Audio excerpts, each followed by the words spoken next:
Bom, continuando, depois que a gente viu todas as alterações celulares que podem acontecer, vamos falar de fato das alterações celulares reversíveis que a gente chama de lesões degenerativas. Então, degenerações são lesões reversíveis secundárias a alterações bioquímicas que resultam no acúmulo de substâncias no interior das células. Então, geralmente, as células acabam por acumular substâncias que ela metaboliza, né? A gente conversou anteriormente. Nessa imagem aqui do Robbins, a gente está percebendo que alguma coisa está acumulando nessas células. Então, nessa primeira duplinha de células aqui, a gente percebe que devido a um metabolismo anormal, você acaba aumentando essa substância. Então, como é que a gente pode aumentar alguma coisa dentro de uma célula? Primeiro, se eu produzo demais. Então, se eu aumento esse metabolismo, estou produzindo demais, ele tende a ficar estocado aqui dentro dessa célula, então acumulado aqui dentro da célula, como por exemplo na esteatose hepática. Se eventualmente há uma mutação proteica que gera uma mudança na dobra da proteína, no transporte da proteína, e a gente conversou sobre isso agora há pouco, isso também tende a ficar acumulado, uma vez que ou por falta de transporte daquela vesícula ou por uma proteína muito mal dobrada, ela acaba ficando ali meio que encalhada dentro dessa célula. Outra possibilidade de acúmulo de substâncias é se eventualmente eu tenho um substrato complexo que precisa de uma determinada enzima para que isso seja quebrado, ou seja, os produtos solúveis, e eventualmente eu não tenho essa enzima. Então eu tenho uma proteína chamada fulano, não tenho uma fulanase, e aí eu não quebro esse fulano em determinados produtos. Então, se falta essa enzima, a tendência é acumular aquele substrato complexo. Isso aqui acontece muito em algumas alterações genéticas, onde o indivíduo nasce com essa alteração com a falta dessa determinada enzima. Por fim, eu também posso acumular coisas dentro da célula se eu estou ingerindo demais. Então vamos começar falando a respeito que é a degeneração hidrópica. O que acontece aqui? Há um acúmulo intracelular de água e eletrólitos. Mas o que a gente não pode perder de vista em momento nenhum é que a gente está falando aqui, pessoal, de alterações que são reversíveis. Então, a primeira coisa que a gente pode acumular, água e eletrólitos. A alteração seria então chamada de degeneração hidrópica ou degeneração balonizante. No caso da degeneração hidrópica, os transtornos no equilíbrio hidroeletrolítico geralmente são a base dessa degeneração hidrópica. A gente já tinha comentado sobre isso. A hipóxia é um grande agente etiológico de degeneração hidrópica. Se eu não tenho oxigênio, não tem fosforilação oxidativa, a mitocôndria vai sentir, então diminui a produção de ATP. Se não tem produção de ATP, não tem energia para que a minha bomba de sódio e potássio funcione. Se a bomba de sódio e potássio não funciona, o que acaba acontecendo é a entrada de sódio. Então, se a bomba está lá, fazendo um papel de tirar sódio do meio menos concentrado para o meio mais concentrado e de repente ela para de funcionar, o que vai acontecer de forma natural, devido a um gradiente de concentração, é a entrada desse sódio. Uma vez que esse sódio entra, aumenta a pressão osmótica dentro da célula, há a entrada de água. Então esse é o mecanismo, percebe? Então se eu falar qual é a etiologia, hipóxia, qual é o mecanismo, é esse que eu estou comentando, né? Toda essa historinha aqui, até que leve ao acúmulo de água dentro da célula e que vai gerar alterações tanto microscópicas e eventualmente até macroscópicas. Mas eventualmente pode ser que não seja uma hipóxia, mas algum agente tóxico que lesa a membrana mitocondrial, que daria no mesmo, concorda? Então lesa a membrana mitocondrial, que altera a produção de ATP, que não tem ATP para funcionar a bomba de sódio e potássio, então você tem um desequilíbrio hidroeletrolítico. Outra possibilidade, ainda dentro dessa mesma situação, que é, no final das contas, levando à diminuição da produção de ATP, é inibidores da cadeia respiratória. Então existem algumas toxinas que são inibidores direto da cadeia respiratória. Outra possibilidade de gerar degeneração hidrópica é a hipertermia, o aumento da temperatura, seja ele exógeno ou endógeno. As duas situações elas acabam aumentando o consumo de ATP. Então o calor ele gera um aumento do consumo de energia. O frio faz o oposto, né? Ele diminui o metabolismo. Então, como o calor ele aumenta o metabolismo, vai faltar ATP para situações pontuais, como por exemplo a bomba de sódio e potássio. Outras toxinas e radicais livres que lesam diretamente a membrana plasmática de mitocôndria, as substâncias inibidoras, ATPase sódio dependente, então também vai fazer esse papel. No final das contas, o que a gente tem como consequência é o aumento do sódio, diminuição do potássio, aumento da pressão osmótica intracelular, que acaba levando à entrada de água no citoplasma e a tumefação celular. Quase sempre essas lesões elas não levam a consequências funcionais tão grandes, mas óbvio que se eu tenho uma alteração, uma degeneração hidrópica maior, em maior quantidade dentro do tecido, é claro que você pode ter uma disfunção celular. Então aqui você vê uma imagem de um fígado macroscópico com a degeneração hidrópica. Se você tem as células aumentando de volume, você acaba tendo compressão de vaso. Então acaba que o fígado, ele pode, tanto dependendo do grau dessa degeneração hidrópica, né, ele pode levar a características macroscópicas de aumento de peso do órgão, mudança de forma desse órgão e também na mudança de cor.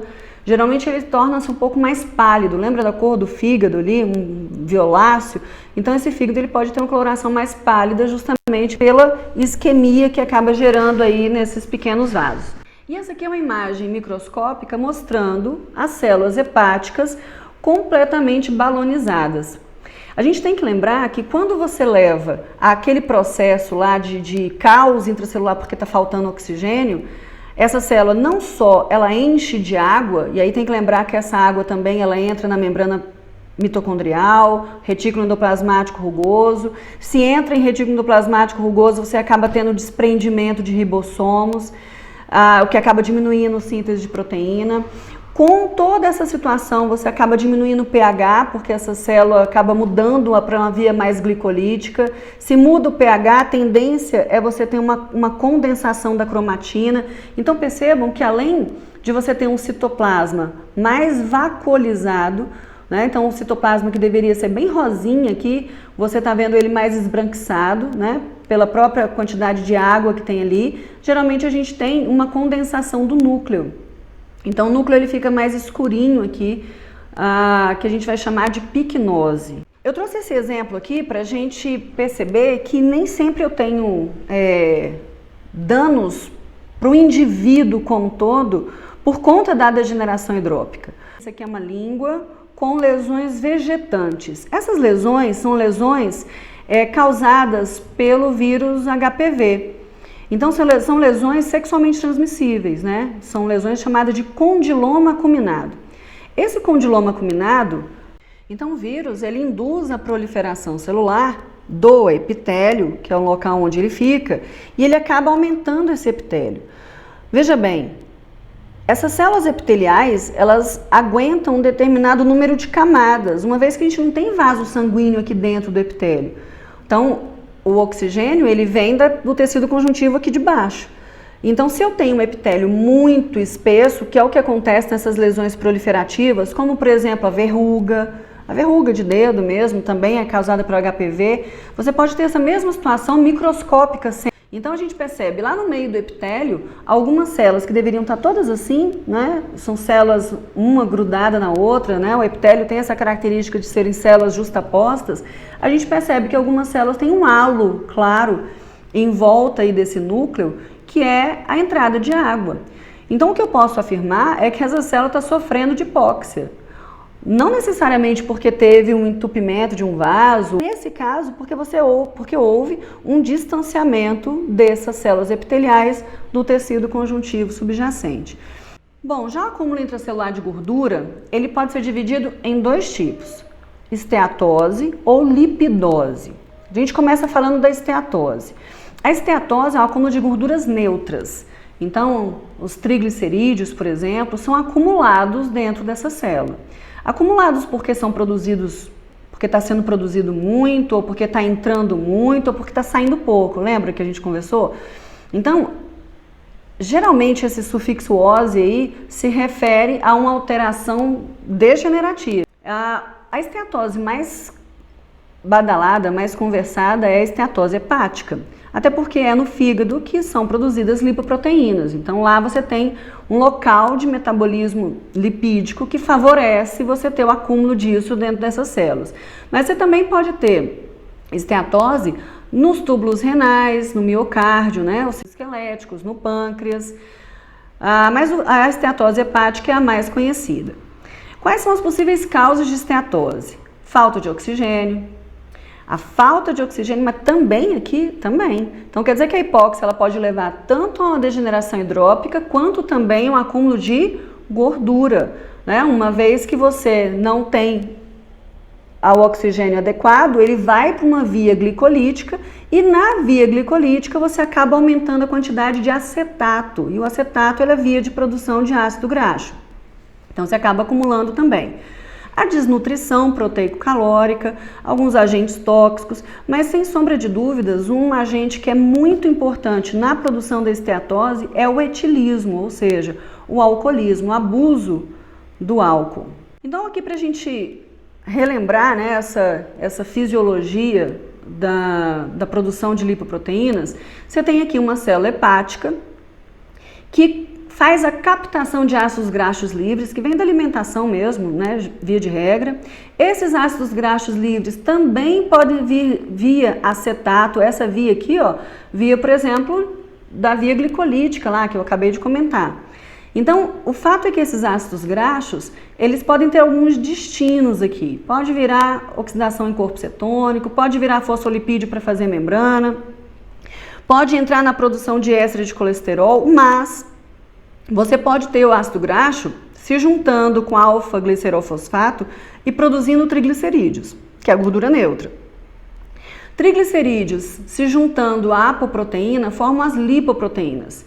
Aí você depende, né? Se tem lipoproteínas de baixa densidade, alta densidade, LDL, HDL, as de muito baixa densidade, VLDL. Então essas lipoproteínas, elas são agora exportadas daqui para a corrente sanguínea. Então, via de regra é isso. Entra ácido graxo, faz ali dentro da célula, forma lipoproteína, essa lipoproteína vai ser exportada. Para que a esteatose aconteça, algum dano aqui dentro desse mecanismo, dentro dessa fisiologia, ele ocorre. Então vamos entender o porquê que o etanol ele é um grande agente etiológico aqui na produção da esteatose. O álcool, quando ele é metabolizado nas células, ele tem pelo menos três vias aqui de metabolização. A primeira via é a via de retículo endoplasmático, ou também chamada de via sistema microsomal. Tem a via do citossol e nos peroxissomos.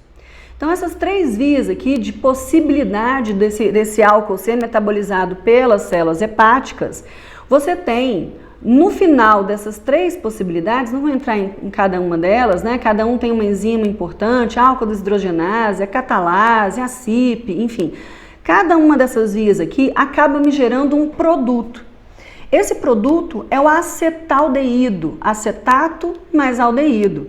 Esse acetaldeído via aqui do citossol, ele acaba entrando lá na via mitocondrial e sendo produzido aí acetil-CoA, que ajuda no ciclo de Krebs.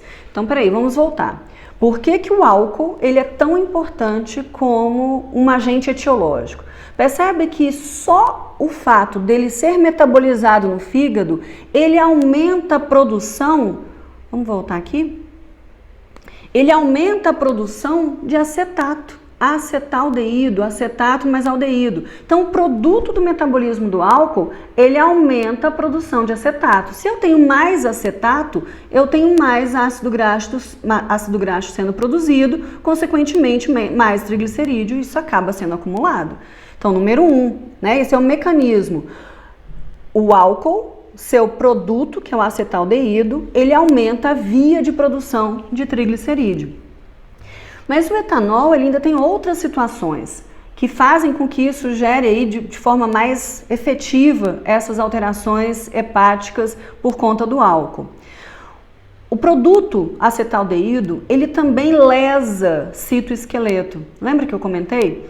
Ele lesa citoesqueleto e se o citoesqueleto está estragado, a via de exportação das lipoproteínas, elas acabam sendo interrompidas. Então você há dobras ali daquelas moléculas do citoesqueleto, daquelas proteínas intermediárias e que acaba gerando uma parada da saída. Então veja bem, está produzindo mais e está saindo menos. Mas para piorar o processo aqui da questão do álcool, a gente ainda tem uma outra possibilidade. Deixa eu voltar aqui. Vocês perceberam que a desnutrição sozinha, ela já é um problema? A desnutrição proteico-calórica, ela acaba gerando uma diminuição de apoproteína. Portanto, o triglicerídeo, ele teria ali uma dificuldade de fazer lipoproteína, favorecendo mais ainda o acúmulo do triglicerídeo. Por que eu estou chamando a atenção disso para o paciente? O etilista crônico, por se encher ali essa caloria vazia que é o álcool, geralmente o alcoólatra ele tem associado um quadro de desnutrição. Então você tem um aumento da produção de acetato, uma diminuição da saída dessa vesícula e ainda para atrapalhar a situação, você associa um quadro de desnutrição que favorece mais ainda esse acúmulo. Por que que favorece? Não só por diminuir essa apoproteína, mas também por aumentar ácido graxo livre. Olha, se o camarada não está ingerindo alimento, uma coisa que automaticamente o teu corpo faz é aumentar a lipólise. Não é assim que a gente emagrece? Então, se eu fecho a boca, é para utilizar aquela gordura que já está estocada ali. Então você acaba aumentando a quantidade de ácido graxo livre também. Então você tem todas as vias favorecendo aí ao processo de acúmulo intracelular de gordura dentro dessa célula. Então você tem como mecanismo patogenético aí um aumento de radicais livres, um aumento de acetil-CoA, um aumento de acetaldeído, uma diminuição de NAD, da via metabólica, diminuição de lipoproteína, tudo isso faz com que essas células que tinham esse formato aqui, elas passem a ter um formato muito semelhante a adipócitos. O que vai acontecer é que você tem pequenas vesículas sendo acumuladas, essas vesículas elas vão se juntando, membrana quando se junta com membrana ela se liga, então você vai formando grandes vesículas, a gordura por ser bem densa ela acaba empurrando o núcleo para a periferia, então você acaba tendo uma grande vesícula, um núcleo achatado na periferia que parece muito adipócito. Cuidado, não é que vira um adipócito, não se transforma em um adipócito, mas ele acaba se tornando muito semelhante ao adipócito. Então aqui a gente já começa a ter, por uma alteração bioquímica, acúmulo intracelular que faz com que eu consiga enxergar isso lá na microscopia. E às vezes também na macroscopia. Então eu acabo vendo um fígado com áreas alteradas, então de peso, de consistência, pode ficar mais macia, áreas mais amareladas. Então macroscopicamente falando eu tenho alterações. E histologicamente falando, o que eu tenho é a mudança da conformação daquela arquitetura hepática, que eram fileiras de hepatócito e radialmente a uma veia central, agora eu perco a minha arquitetura. Por quê? Porque essas células, elas estão abarrotadas de gordura.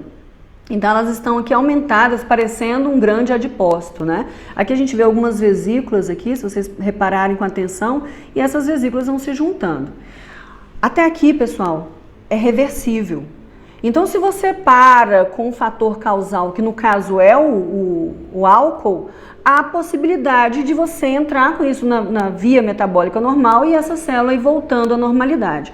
O que acontece é que muitas vezes, na situação da doença hepática alcoólica, então você tem a possibilidade de, uma vez você tendo esteatose, voltar ao normal. Mas a exposição continuada, ela acaba gerando um quadro de hepatite, que vai tendo ataques ali, o processo inflamatório, junto com a exposição continuada, faz com que você tenha a morte celular, aquelas células cheias de gorduras, elas acabam virando cistos gordurosos, então agora eu tenho um processo inflamatório acontecendo, e aí o processo inflamatório vem no sentido de tirar aquela área morta, lesada ali, e colocar tecido conjuntivo no lugar, que é a cirrose. O que é a cirrose? É a conjuntivização desse fígado. Bom, aqui eu já não estou falando mais de reversibilidade, já falei de morte celular, e a cirrose é um processo que agora não é reversível, né? Eu tenho uma série de danos aí para esse indivíduo. Então, voltando aqui, ó, eu tenho características macro e microscópicas relativas ao acúmulo de gordura. Mas e se eu quisesse ter realmente certeza que isso é gordura? Aí a gente entra naquela questão de método de estudo. Você poderia usar aqui alguma histoquímica, marcar essa gordura com algum corante que seja específico, que aí vai me ajudar na visualização dessa gordura neutra. Nessa semana vocês vão ter aí a possibilidade de ler esse artigo, que é Doença Hepática Gordurosa Não Alcoólica, Diagnóstico e Tratamento, Revisão de Literatura. A gente pode ter esteatose sendo causada não só pelo excesso de álcool, mas você tem outras causas, né? E dentro dessas outras causas, a gente está aí com um aporte de gordura da alimentação com uma causa muito frequente. Então você tem a população obesa aí com um percentual de prevalência muito alta de esteatose e que vem aumentando aí a cada dia mais no mundo inteiro, tanto infantil quanto adulta. Então é importante que isso tenha sido diagnosticado aí de forma bastante frequente. Ela é o acúmulo excessivo de gordura no fígado em indivíduos que não consomem álcool ou que consomem pequenas quantidades, que não justifica realmente aquelas alterações. Associada com distúrbios metabólicos, então na obesidade, resistência à insulina, dislipidemia, diabetes, outros fatores como hipertensão, etnia, nível socioeconômico, sedentarismo, entre outros. Mas eu vou deixar para vocês lerem lá e a gente discute nos fóruns de discussão, tá? Bom, outra forma, como eu já havia dito, de acúmulo intracelular de gordura são as lipidoses. Aqui agora acumula gordura não neutras. Exemplo clássico é o colesterol. Existem outros ésteres de colesterol aí, por exemplo, singolipídio, gangliosídeos, que são gorduras mais elaboradas aí que também podem estar sendo acumuladas, tanto localmente quanto sistemicamente. O acúmulo de colesterol, que é o mais comum dentro dessas lipidoses, eles podem acontecer em artérias, como a aterosclerose, na pele, com uma doença com alteração chamada de xantomas, que são macrófagos que vão fagocitando aquilo e vão aparecendo como lesões em placa aí na pele, geralmente associada a quadros de dislipidemia e em sítios de inflamação crônica. Então, dentro desses aqui, o mais comum, de fato, é a aterosclerose.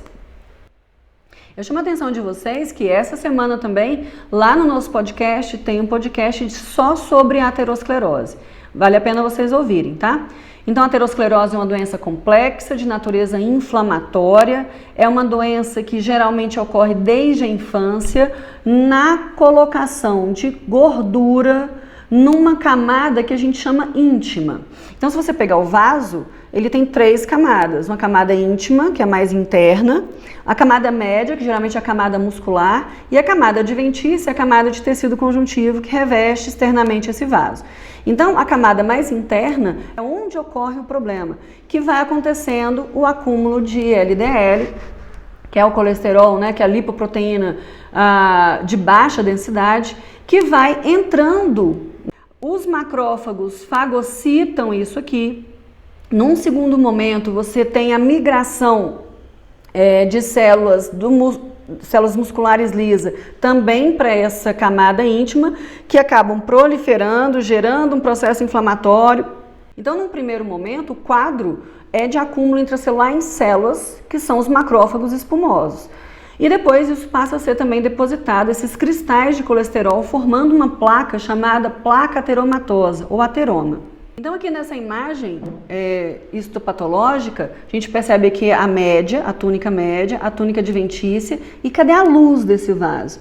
Né? Ela foi preenchida aí por toda essa placa, que por sinal é uma placa que a gente chama de uma placa avançada, porque além dela ter essa área branca, tá vendo? Que é o colesterol, né? Em cristais aí dentro de células e no tecido, você acaba tendo aí complicações, como por exemplo a calcificação disso. Então, com o passar do tempo, essa placa ela vai aumentando e obstruindo o vaso, gerando aí as doenças, geralmente doenças coronarianas importantes, cardiopatias importantes.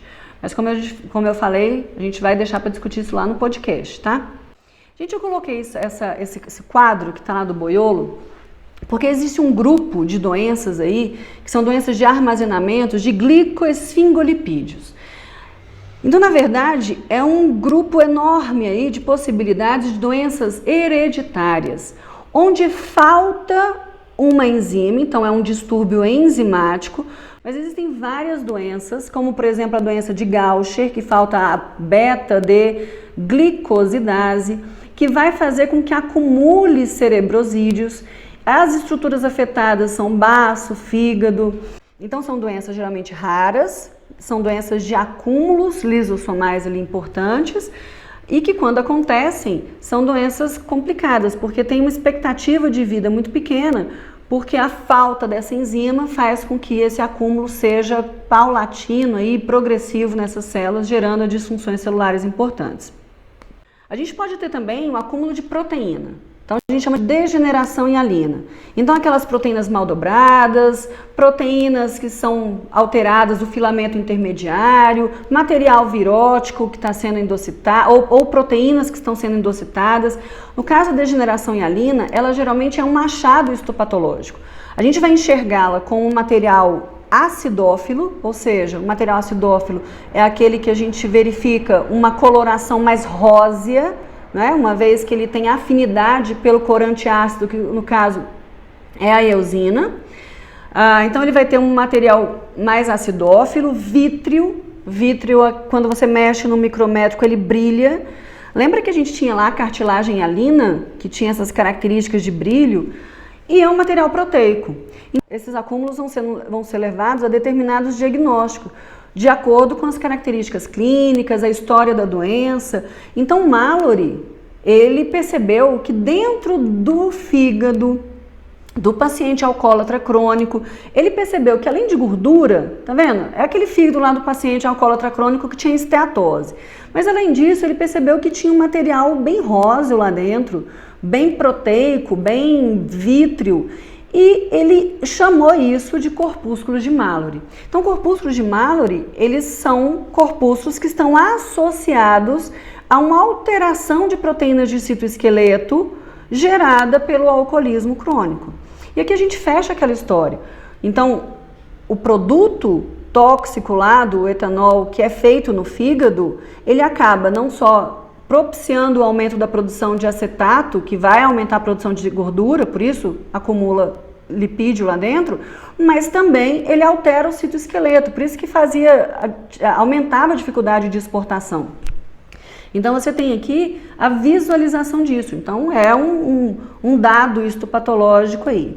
Já com Silma, Rocha e Lima, também observaram determinados corpúsculos, né, pequenos corpos ali dentro do citossol das células, provenientes de material virótico, que induzia a apoptose desses hepatócitos. Mas quem induzia isso era na hepatite. Então percebe que eu tenho outra causa? Não é por conta de filamento intermediário, mas que também vai gerar acúmulos hialinos dentro dessa célula. Então aqui é importante que a degeneração hialina ela seja interpretada como um achado histopatológico e definida de acordo com a história da doença daquele paciente. Há também a possibilidade de, em túbulos renais, por exemplo, um aumento da endocitose de proteínas e que aumenta, então, a quantidade dessas proteínas dentro dessa célula do túbulo renal.